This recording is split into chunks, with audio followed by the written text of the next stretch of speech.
sometimes you're just the chosen one. Your life challenges you and calls you to show up in ways that you never thought possible, that you never thought you were capable of facing. And, I think we spend way too much time trying to enable other people, and not on purpose, but rescuing them, because what we're trying to do is rescue them from their human experience. We're trying to rescue our children from their anger, from their frustration, from doing their own work. We try to push away their resistance. We try to make their lives as comfortable as possible. But when the reality is, sometimes you need to be a little bit of a buffalo.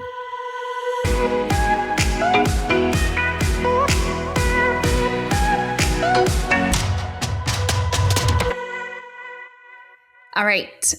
I am back today with another episode. If you are watching this on YouTube and you can see the video, the lighting is horrific. I'm sitting in a corner in my room in Mexico. We are wrapping up our 3 months in Mexico. I will do a life update regarding all of those things, but that is not what I'm going to be talking about today. I've noticed a pattern, and I've talked a little bit about this on the podcast so far.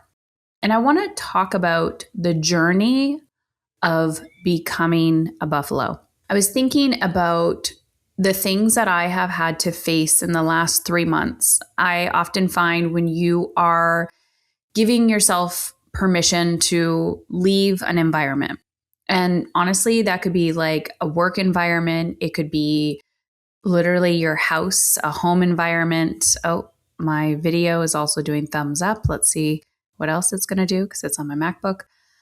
When you leave an environment, you can often see patterns or kind of like energy ties that have been holding you back or keeping you stuck or in a same pattern.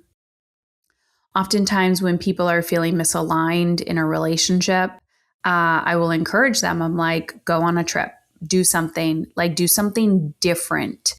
And oftentimes they'll say to me like, oh, I need to leave this relationship, or I need to get a new job, or I need to, like, it's always like getting rid of the thing that is like showing you your pattern. I want to talk about something differently today, because every time I go somewhere, this time has been for 3 months, it has revealed to me what's working, what's not working, and like where are some patterns that I need to break. Again, I'm going to like go through the stuff with a fine tooth comb, and I'll give you like a life update of what those patterns are and stuff. I've also been thinking a lot about potentially writing another book. And I told myself at the end of last year that I was going to write a book proposal while I was in Mexico. And that didn't happen. And I could see early on in January that was not going to happen because I didn't have the capacity to write. I didn't have the capacity to write. And when I asked myself, what is getting in the way from me writing, there were some foundational things at home and in my work that needed my attention. And in order for me to have the mental and emotional and spiritual capacity, I had to solve those problems first. And oftentimes people will say, oh, I can't, I just don't have time. I don't have time. I can't afford it. So-and-so won't let me, or whatever the excuse is, whatever the busyness is, right? And I got to a point where I told myself, Heather, you are done experiencing this pattern. You've been experiencing it for so long. And again, I will reveal what this pattern is on a life update.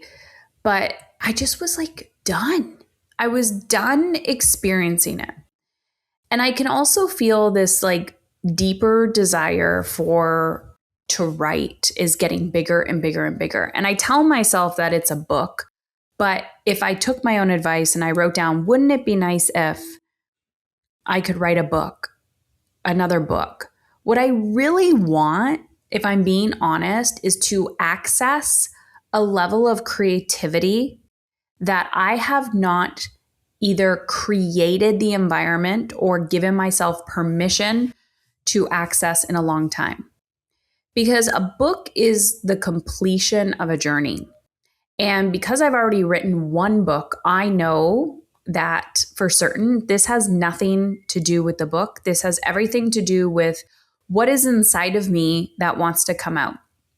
And I've also been thinking a lot about where do I fit in the puzzle in the personal development industry. I have been at this journey for so long, feels forever, but when I look back at my journey, it has been 20 years. It was parenting that got me into personal development, and my oldest is 21. And I remember starting to teach meditation and mindfulness to children, and he was around 4 years old. And so before that, I started absorbing this content and information. So I think it's been about 20 years. And there's a lot that has been happening in the personal development space, but I've been thinking a lot about how addictive information is and how people are addicts for online information, right? We have podcasts, we have books, we have courses, we have all the things. And in order to have a transformation, you actually need to go through it. And that's why I want to talk about the Buffalo Challenge today. And maybe I want to get you thinking about like, what is your buffalo? Like, what is the challenge? I don't want to say what's your buffalo because you're the buffalo. What is the Buffalo Challenge that you want to give yourself? And I'll get to the point and I'll explain it. I've been reflecting, and this is why. I've been reflecting on where do I fit in?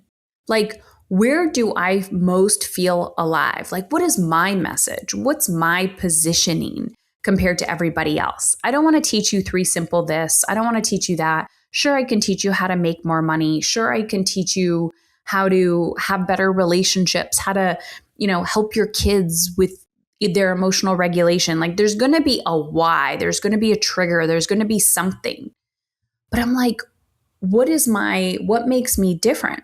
And these are the questions I had to start asking myself last time I wrote a book was, what type of book are you going to write? And there's 2 people that come to mind that have really inspired me. Actually, maybe 3, all men, ironically. The first person that always comes to mind is Dr. Wayne Dyer. And I would consider him, he's since passed. He actually passed like he was in his 60s. And I don't know how long ago this was, probably over a decade ago, maybe. He was one of the first, him and like Louise Hay and Abraham Hicks were kind of like the first spiritual teachers that I started listening to. And I just remember his like soft heart, his kindness, his like perspective on life. He wasn't like super masculine and bold and in your face, but he just like held beautiful space and challenged people to think differently. And he was a spiritual teacher. So for whatever reason, he comes to mind. The other 2 people that when I think about like what space, what conversations do I want to have? What books would I like to rewrite, or what books would I like to study to, what category do I want to be put in? And the 2 books and 2 people that came up for me were Steven Pressfield, The War of Art, and then I always get confused with The War of Art and The Art of War, but it's The War of Art, like the war that you have with yourself when you're creating art, when you're creating life. Steven Pressfield. And the other book is by Gay Hendricks, The Big Leap. 2 gentlemen who I would say, I don't even know their histories. But my point of this is, these are 2 books that you like read again and again and again and again. And The Big Leap is like when you have the courage to take the big leap into your next level, into the thing your soul is craving to do. He talks about upper limit problems. He talks about the challenges, the stories we tell ourselves, like very like, I wouldn't say intellectual, but putting words to your emotional experience as a human. My biggest takeaway from that book was, which I've read over and over again, is that when you are about to have a transformation, you will create drama. That's it.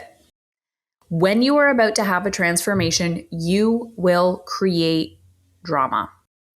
And I always remember that because in my work, I talk a lot about the drama triangle and the empowerment dynamic.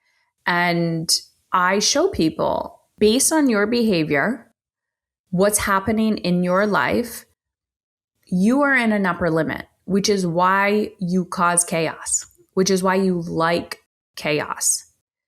And I want to help people get beyond chaos. I want to help them break those patterns and move through it.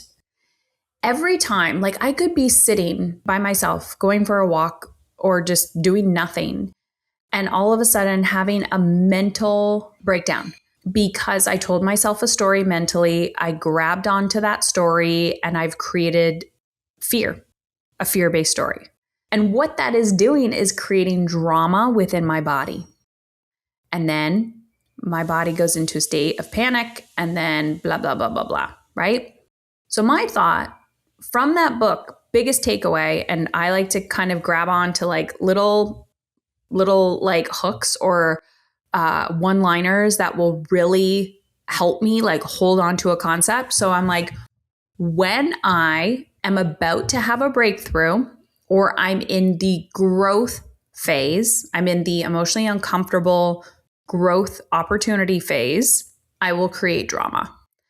And it's also a symptom. So if I know that I am being dramatic, if I know that I am overcomplicating something, I'm in my upper limit. So what I will often do is ask myself, how do I want to feel? And I will realign. Hey, Heather, I see that you're adding drama right here. That is a stop sign that you are about to have a breakthrough. So let's just back up a little bit, get some clarity. What action do you need to take? What conversation do you need to have? Inhale, exhale. Okay, now let's go forward. The War of Art by Steven Pressfield, the second book, is all about resistance. And he talks openly about the life you want. There's two lives you live, your current life and the unlived life inside of you. And the only thing from here to there is literally mastering resistance. And I remember years ago, that it's like, great, I understand that concept, such a intellectual theoretical concept. It was post-recovery. I think it was post-chemo. Yeah, so maybe like 2014.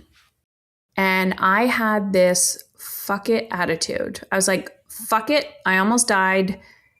Let's do the damn thing. Literally. And the damn thing that I wanted to do scared the shit out of me. So the first thing, I created my little wouldn't it be nice list. Again, I'm giving you all these tips and tricks, so do the damn thing. So I created my wouldn't it be nice list. And on my wouldn't it be nice list was, wouldn't it be nice if you could run a marathon? And I was like, fuck it, I almost died, let's run a marathon. So I signed up for the damn marathon. I remember how terrified I was to run the marathon, like how much of an upper limit and a challenge it was for me. In hindsight, like now, it's like sign up for the damn race and just show up and walk it if you have to. Never in a million years did I think I could walk a marathon. Ironically, if you've actually ever signed up for a race like that, and if you hang out in the back, which is where I hang out, most of those people are walking. They're all like 80-year-old people and they're just living their best life walking. I'm like, really? I'm like, anyone could just sign up for a race and walk? Of course, why not? So I was being dramatic about it. But the resistance to just do the damn thing. So this is where my brain is going on the book I want to write. The other thing that I've been thinking about is like making decisions and I only work with women. I see this in men too, and I see it in my boys. So I understand this is a human experience. But what I've been observing lately, and it's probably just because I'm more aware of it, is like how people will not make a decision. Would you like to come to the party? Yes or no? Let me get back to you. All of the ways people keep loops open to avoid making a decision, to avoid making other people uncomfortable.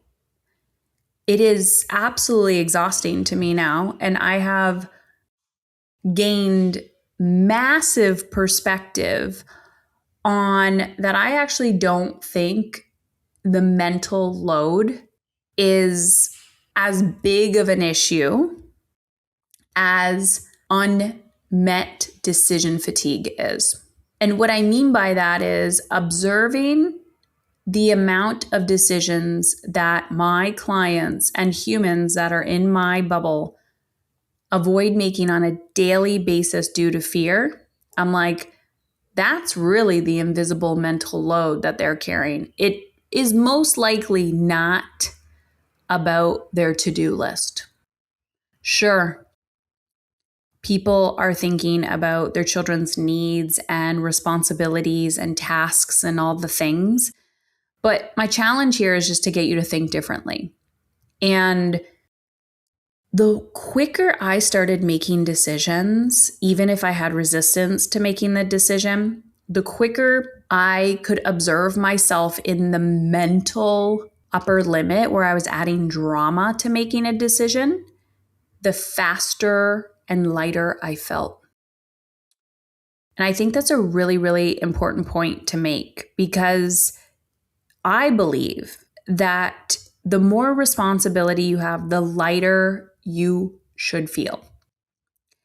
And if you have a shit ton of responsibility, your kids, your family, if you have a team, financial responsibility, being like sandwich generation, right? Having aging parents, your children are getting older, like so much responsibility.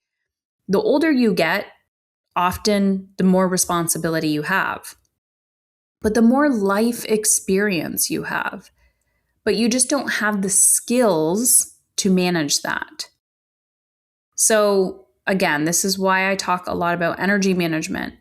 But if you think about it this way, if you learn how to declutter the invisible, if you learn how to manage everything differently, you will feel lighter. I guarantee it. I guarantee it. I support people with this all the time. I'm like, how do you want to feel? Light, aligned, calm, grounded, amazing. Then let's fucking do this. Let's do it. But you have to create invisible skills. And if we're seeking external validation all the time, like you'll buy things to look a certain way, you're not going to do the invisible work because you won't get any validation for that. So you have to have enough self-respect to want to feel good. So to circle back to the Buffalo Challenge, to put a nice pretty bow on this episode, because I've been thinking about all of these things, unmet decisions, how to make decisions, writing a book, blah, blah, blah, wanting to feel light, I've been using the concept of becoming a buffalo for a while now. I did not invent this by any means, but the adage is, buffaloes run towards the storm and cows run away from it. If a buffalo is willing to go into something that it knows is going to suck, right? Into the emotionally uncomfortable storm. On the other side, it knows the storm will pass faster because it's running towards it. If the cow continuously runs away from the storm, runs away from the uncomfortable conversation, runs away from the uncomfortable transition, avoids making uncomfortable decisions, the cow will always be followed by the storm. It will be haunted by the fear. Fear will be pushing the cow. Fear will be leading the cow's behavior and action. Does it go left? Does it go right? The buffalo takes ownership and says, fuck this shit, I'm going through and I'm getting out. Again, no agricultural background. I don't fucking know if this is true, but we're just going to pretend so that you have a good visual. So becoming a buffalo. I've personally been thinking about this, and I've been giving this to my clients, my team, anyone who wants to listen to me. What is your buffalo challenge? What is the one thing that you keep running away from? You already know what it is. You probably just don't want to say it out loud. And I will reveal mine. I'm not going to reveal it today. I will reveal mine. Actually, I probably have multiple, which is probably why the last 3 months have been really uncomfortable for me, because I wanted to front load my year with really emotionally uncomfortable things so that I could probably have an easier rest of the year. And I ran towards a few areas of my life that scared the shit out of me, like to the point where I had panic attacks in the middle of the night. Not kidding. And I just kept having and forcing myself to face what my brain did not want to face, because I was at a point where I was like, I am so fucking done with this pattern. I am done experiencing the same thing over and over and over again. So clearly something needs to change. And I practiced what I preached, and I kept doing the work. I hired a lot of support, testing things out. And again, I will share when I'm on the other side of some of this. And there were some things both personally and professionally. I can honestly say that being a buffalo is not fun. It is incredibly emotionally uncomfortable. Being in the storm feels so triggering. So triggering.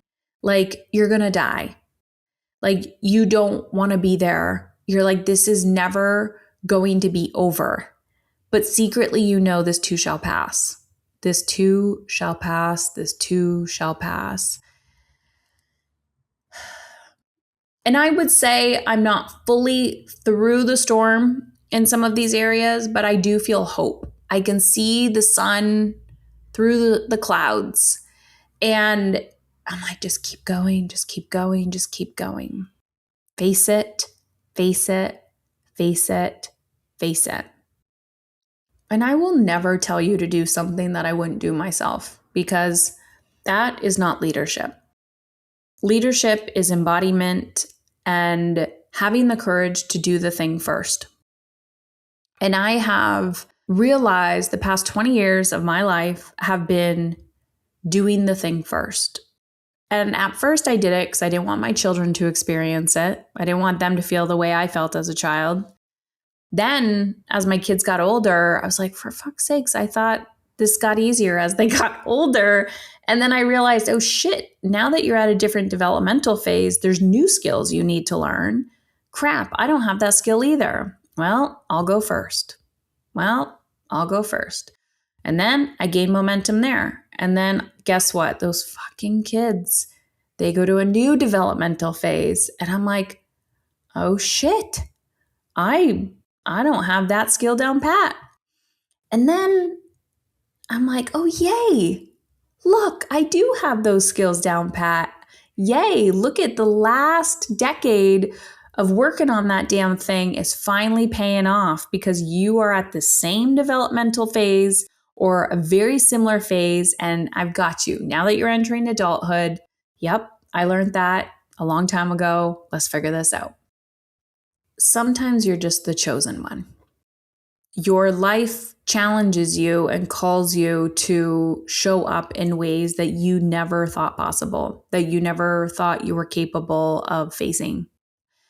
And, you know, I think we spend way too much time trying to enable other people, and not on purpose, but rescuing them, because what we're trying to do is rescue them from their human experience. We're trying to rescue our children from their anger, from their frustration, from doing their own work. We try to push away their resistance. We try to make their lives as comfortable as possible. But when the reality is sometimes you need to be a little bit of a buffalo. The more privilege you like grant your children, the less grittiness that they develop. And you can support your kids, but when you roll out the red carpet in front of them, they actually don't have a lot of human skills to survive in this world. And I hear this more and more and more every day from clients who are managing teams, and they're like, Heather, this generation, Gen Z or whatever gen it is, they don't have emotional intelligence. They don't have grit. They have no perseverance. They have no work ethic. And I'm like, guys, I don't believe it's work ethic. I believe we swung so far and our children have no idea how to be a buffalo because we won't give them any opportunity to face their own human experience. So my job is not to take everybody else's storms away from them. My job is to go into my own storm so that I have a human experience of knowing it's going to be okay when you face your own storm. I got it. I get you.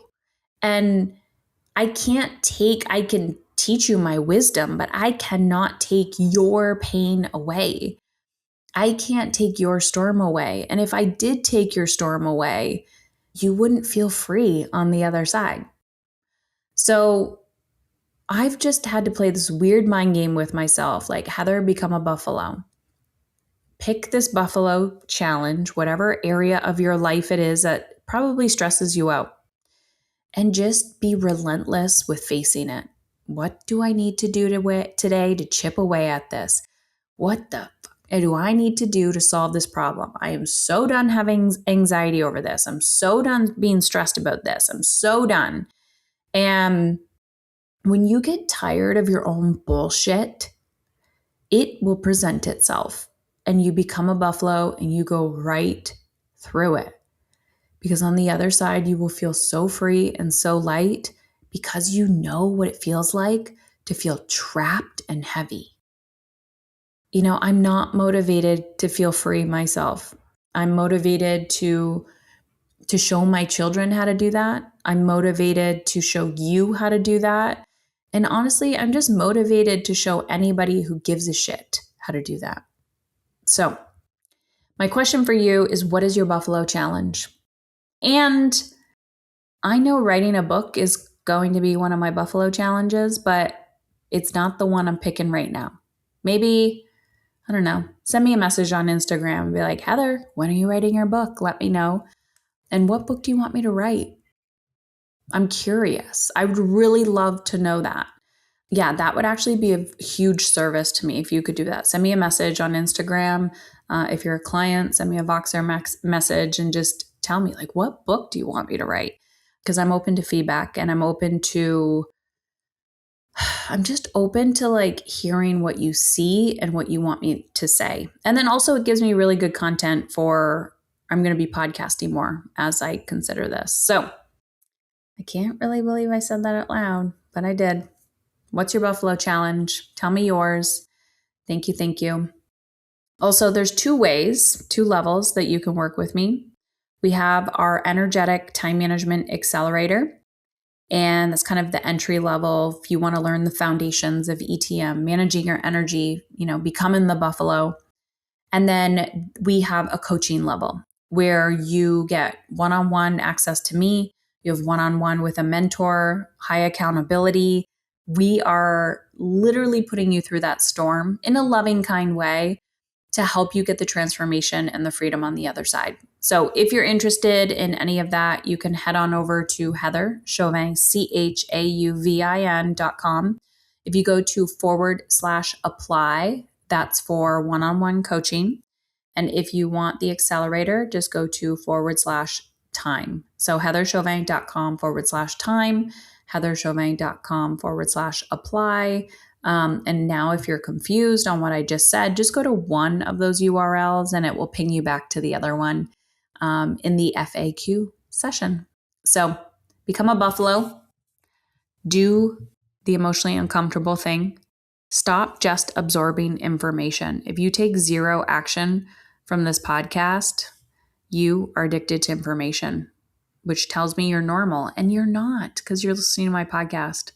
My biggest fear is being normal and average because normal and average people are miserable. So go do something uncomfortable. Be a buffalo.